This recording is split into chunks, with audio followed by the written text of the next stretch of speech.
Hey everyone, I'm Matt with Ozark Overland Adventures, and in this video we're going to talk about what it takes to build an overlanding rig. Now I'm not going to get specific to a Gladiator, although there's some general principles that carry over no matter what rig you've got, but we're going to talk about rig selection and gear selection. And I just got back from an incredible weekend at Overland Rig in Red River Gorge area of Kentucky.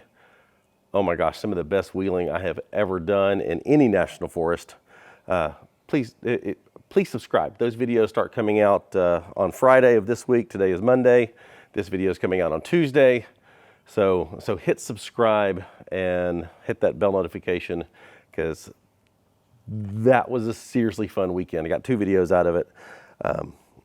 And it absolutely, we just had such a blast. So please subscribe. Also help us reach the goal of 100,000 by the end of this year by checking and making sure you're subscribed, please. But like I said, we're not going to get into specific things with the Gladiator, specific things with any other rig. We're just going to talk about general principles that I have learned over the last however many years I've been doing this with multiple rigs. So before we can really dive into this subject matter, I think it's important to know that we're all on the same page on what we're talking about when we're building out an overlanding rig, because building an overlanding rig is not the same as building an off-road rig. It's not the same as building something for car camping. We're not talking about van life here, although there's some carryover principles here.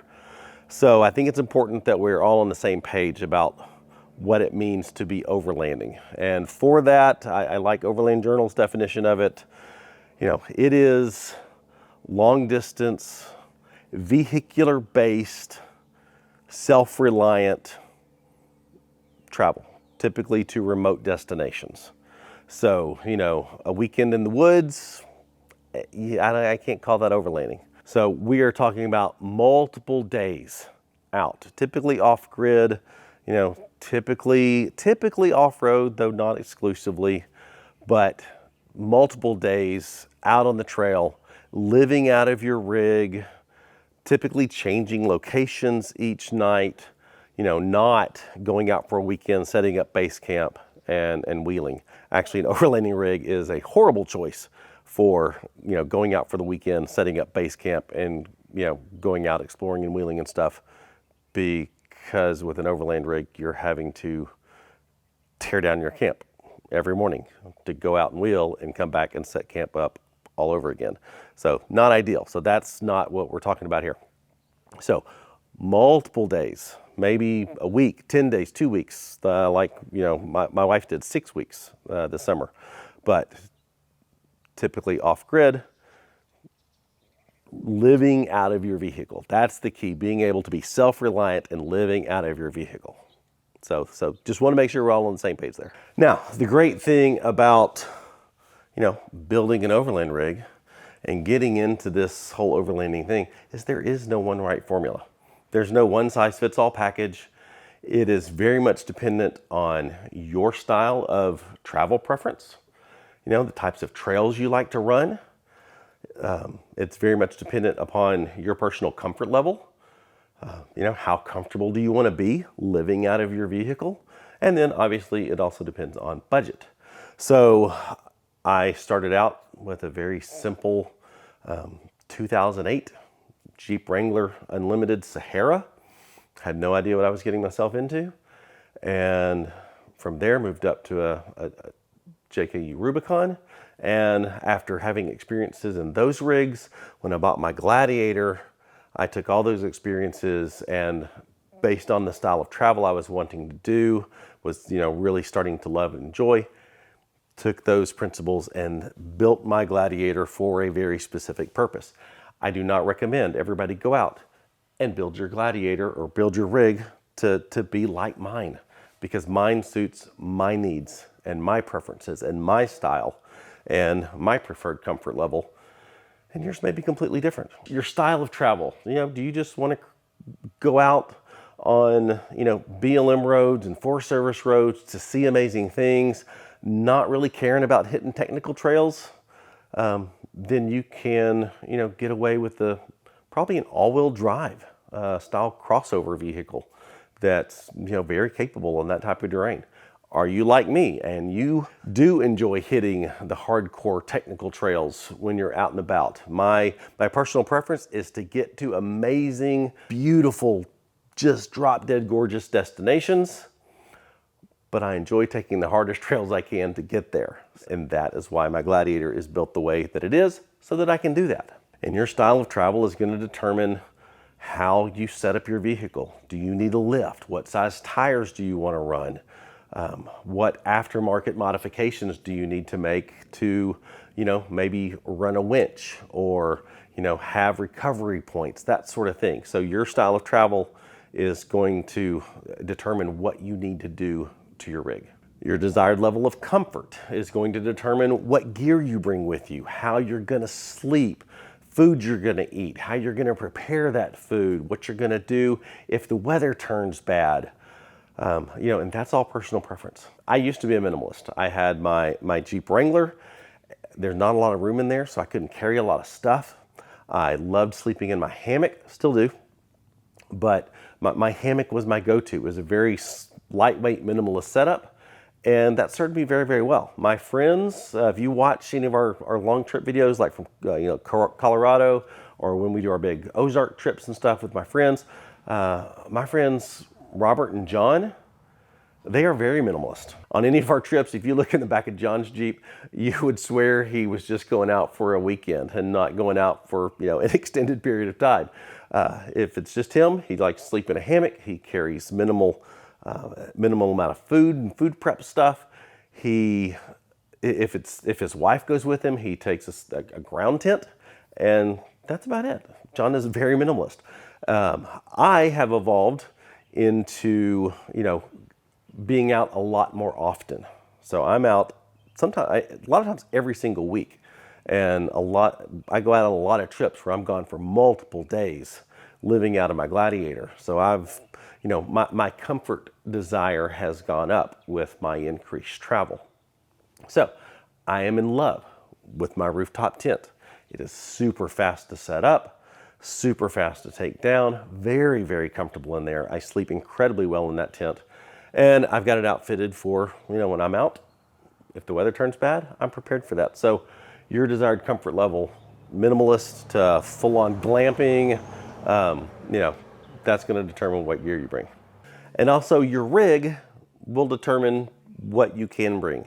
If you're rocking a two-door Wrangler, you're not going to be able to carry a whole lot of stuff. I actually saw a post this morning on Facebook asking about building out a Jeep TJ as an overlanding rig. And they were struggling with, can they even put a rooftop tent on top of it?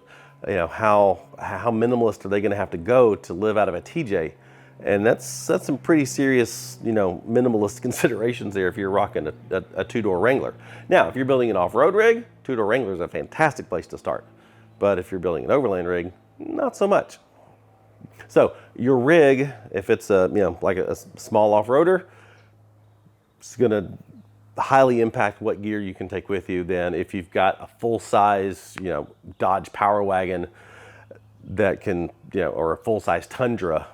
You can take a whole lot of gear with you in those types of rigs. So the rig you have or your rig choice will determine how much gear and what level of comfort you can you can take with you. Okay, so let's get into your rig. What you need to look at when building out an overland rig. First of all, it needs to be off-road capable. I think that should be a given. Now, whether that means true four-wheel drive with a low-range manual, transfer case, or whether that means, an all-wheel drive, crossover style, totally depends on your style of wheeling. Any of those options will work. I do suggest that if you have an all-wheel drive vehicle, I do think it probably should have a low-range transfer case, especially when you're traveling in remote areas that you don't know what you're getting into.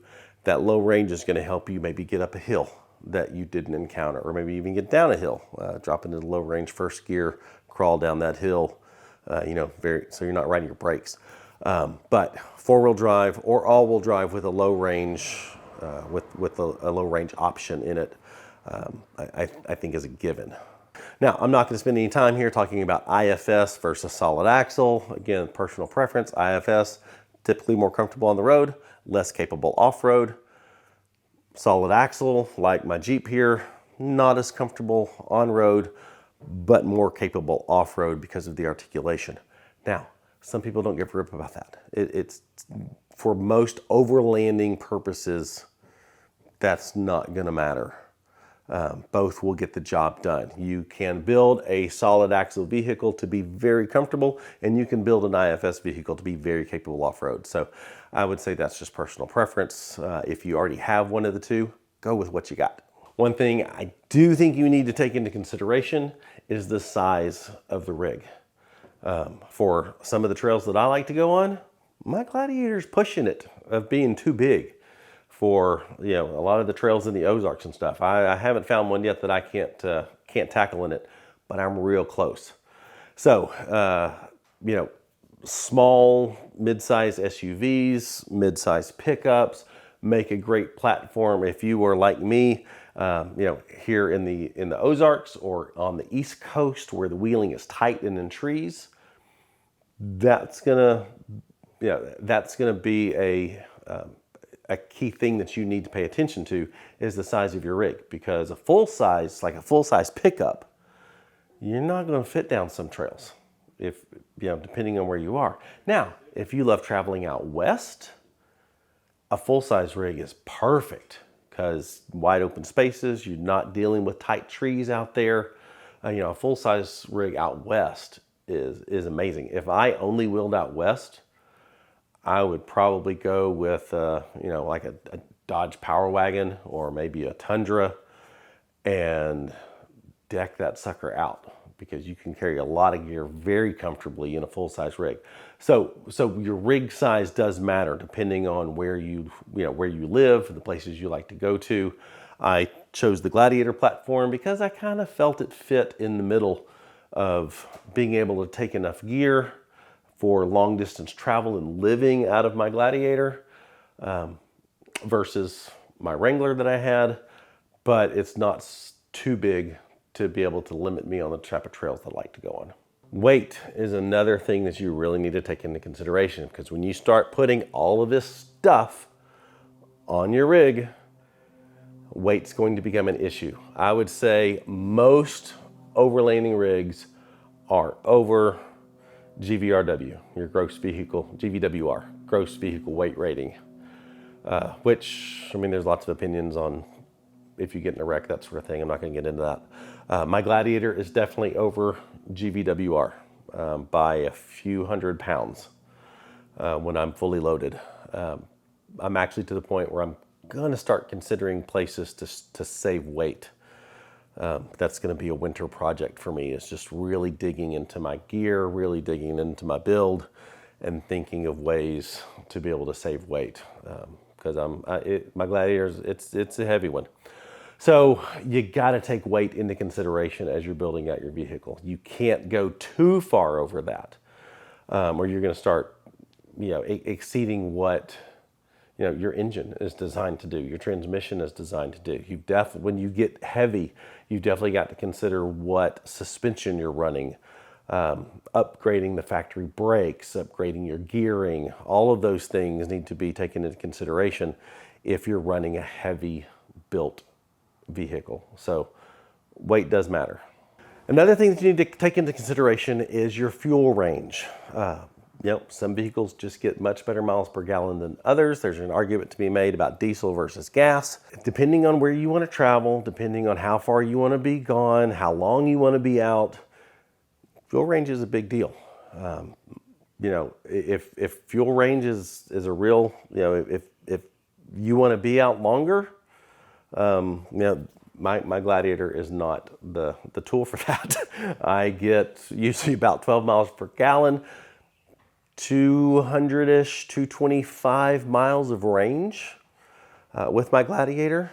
So I'm only spending a few days off grid before I'm bumping back into town to refuel and resupply on my longer trips. You can get things like long range tanks, but then that adds to weight, and it's always a back and forth. Everything has its pros and cons, but do take your mileage and your fuel range into consideration.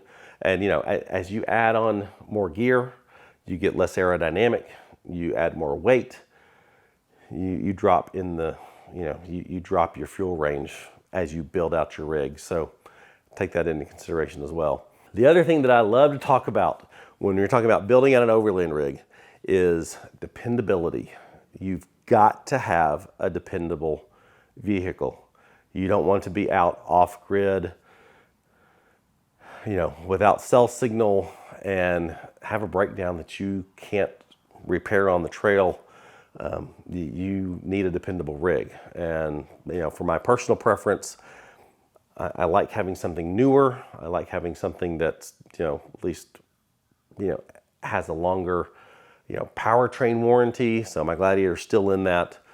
And if I have something that happens to the engine or the transmission or stuff, it's still under warranty and I can get that repaired.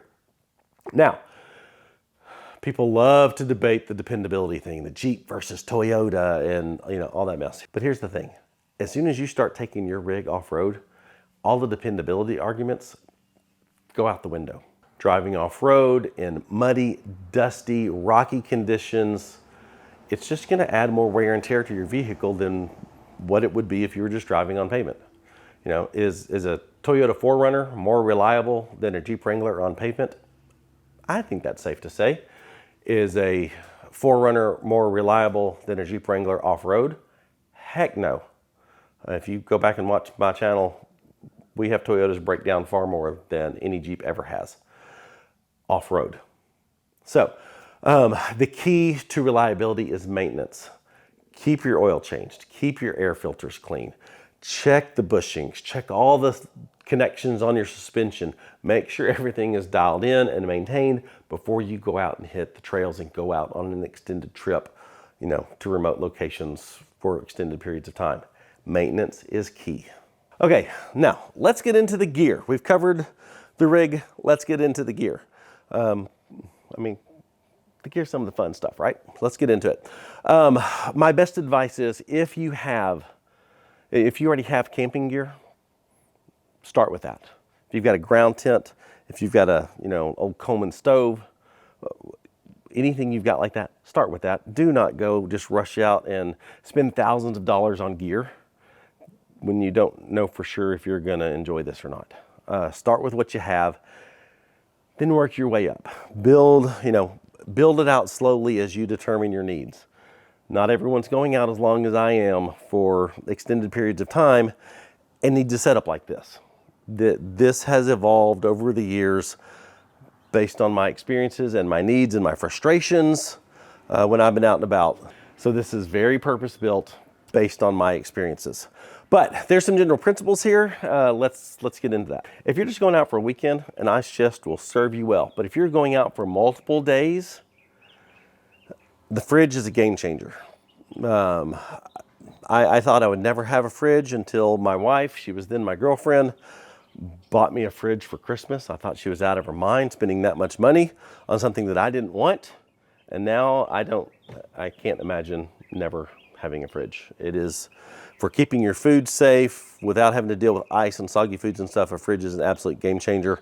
My recommendations, I think a 50-liter fridge is a good all-around size. When it comes to brands, for a budget fridge, highly recommend the Set Power brand because it comes with a 3-year warranty when all the other budget brands come with 1-year warranties. And for a more higher end fridge, I freaking love the Iceco brands because they are a little more budget friendly, but still come with the same compressors, the same 5-year warranties that the super expensive brands like the Dometics and the Snowmasters have. Iceco and Set Power are my two go-tos. Set Power for budget, Iceco for more higher end stuff. When it comes to sizes, like I said, I think a 50-liter is ideal. I'm currently running a 35-liter after going from, it's inside, a 75-liter dual zone. I'm now just going with the 35 and seeing how that size lasts me. Typically, if my wife and I are out together, we probably have a trailer with us, and that's got a bigger fridge in it. So for my purposes, I'm still testing the 35. I may go back to my APL 55 that's currently right there. May go back to that, but right now I'm very much loving that. So fridge is a game changer. Water storage. Again, you can get just super simple, like the 7-gallon cube that I've got over there. That serves me well for most of my shorter trip stuff. The 2-gallon roto packs on the side here, super easy. Gosh, I mean, you can get stupid elaborate with the water storage too. There's tanks you can get to put in your rig to mount water storage and stuff. But just remember, water is weight. So carry enough, but don't carry too much. You can always go back into town and refill. Most people overdo it with water, but also keep in mind where you're traveling. If you're in the desert, you're gonna need more. If you're in wooded areas with streams, you can filter water. Lots of options there, but just don't get carried away. Just keep it simple with water. If you're gonna be out for extended period of times, power needs may be something to think about. If you do go with a fridge, how are you gonna keep it running? Are you just gonna run it off your star battery? That's fine, as long as you're getting up in the morning and getting on the move and not just sitting at camp for too long. Running your fridge off your starter battery will work. Also depends on the ambient temperatures around. But how are you gonna keep your fridge running if it's cold? Are you gonna have a heated blanket? Are you gonna run a diesel heater? How are you gonna keep all your phones and stuff charged, cameras, batteries and stuff like that charged? So power is something to think about. Small power stations work great for keeping electronics charged. You can go just like a simple, I think a 500 watt power station like a Blue Eddy EB55 is kind of the sweet spot. You can get elaborate. I've got 2 100 amp hour batteries here in the back of my Gladiator that keeps all of my stuff running. Aux lights, an inverter, my fridge, heated blankets, diesel heaters, charges things. So I've got plenty of power back here. So, I mean, that's certainly an option if you're living out of your rig for, really extended periods of times. You've got, if you need a lot of portable power, my Blue Eddy AC200 Max lives here on the shelf. That's a great option if you need a lot of portable power and you don't want to put it in your rig like we have. There's all different ways you can go about adding power to your rigs or taking power with you. I've got tons of videos on those, so I'm not going to get into the details, but power is definitely something to consider depending on how long you're out. And I think the biggest overlandy accessory is going to be how you sleep. Are you going to sleep in a ground tent and have a cot or sleeping bag? What kind of sleeping bag? How cold is it going to be? Are you going to go with a rooftop tent? Are you going to go with a soft shell? Are you going to go with a hard shell? What's your budget? Lots of things to consider in your sleeping. Are you going to go minimalist and just sleep on the ground, or just sleep in a hammock? Lots of things to consider. Big budget considerations with sleeping platforms. My recommendations for this. I'm not going to tell you one way's right and one way's wrong, because it's not. If you're just going out, a couple weekends a year, I don't see the need to spend the money on a rooftop tent. I just don't. If you're going out for extended periods of time where you're setting up and taking down camp every day, that's when a rooftop tent becomes very valuable. If you can afford it, hard shell rooftop tents are so much better than soft shells. You couldn't pay me to go back to a soft shell rooftop tent. No company could pay me to run their soft shell rooftop tents. It's just not going to happen. They're too much of a pain in the butt to set up and take down. Honestly, I think I'd rather set up a ground tent than a soft shell rooftop tent. But hard shell, my iCamper BDV, I can literally open that up and in 90 seconds have that thing ready to crawl in bed. All my bedding stays up there. My pillows are up there. I mean, you open it up and can crawl in. Now, I do have an air mattress in there that I have to inflate.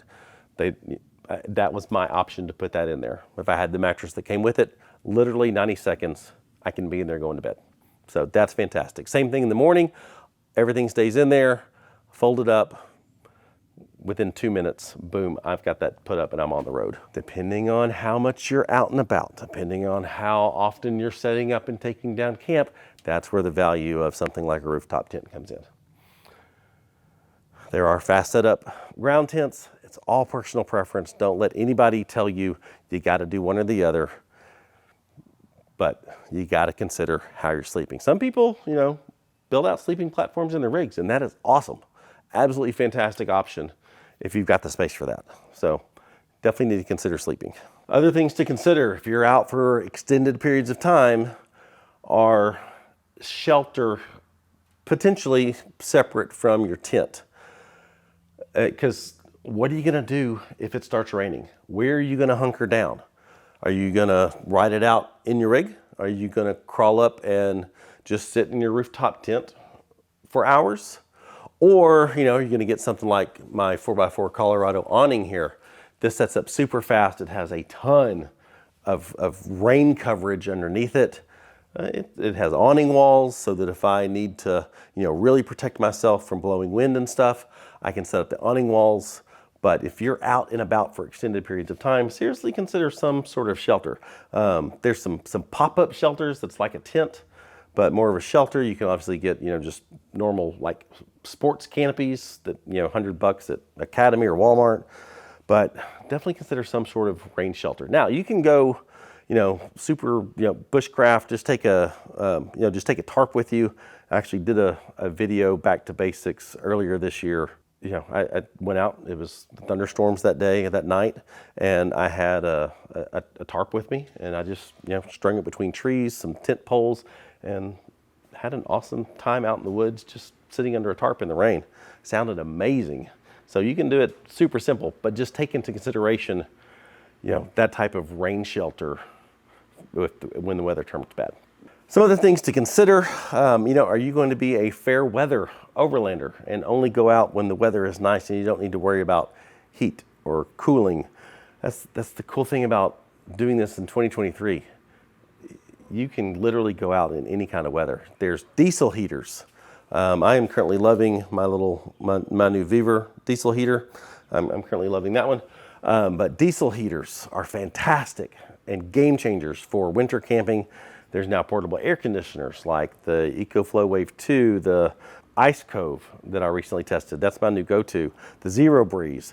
Portable air conditioners are a thing. You can stay cool in the hot, muggy southern heat and extend your camping season. So those are cool things to consider depending on when you're out and about and when you're traveling. Communications is key. Are you going out with a group? Y'all need to be able to communicate. We like Midland radios ourselves. The GMRS radios from Midland are fantastic, but whether it's that, whether it's ham, whether it's CB, y'all need to be able to communicate. Emergency communications. Are you out solo? Are y'all out so remote that if something happens, you don't have time to get someone to a hospital and you need to call, a helicopter and that sort of thing? So satellite comms like the Garmin inReach, the Zoleo Messenger, those type of satellite communicators that have the SOS button, critical for, being out off grid and remote destinations. So definitely consider that. Two other things to consider that I think you definitely need to take with you. First of all, tools. I think you need to know how to work on your rig. Before you're gonna go out and go to remote destinations and be off grid, I think you need to have a skill set of working on your rig. So that if something goes wrong, if a suspension component breaks, if you get a flat, if a bearing goes out, something, a hose bust, you need to have, I think, a skill set and the tools to be able to do, trail repairs and get you off. So definitely take tools.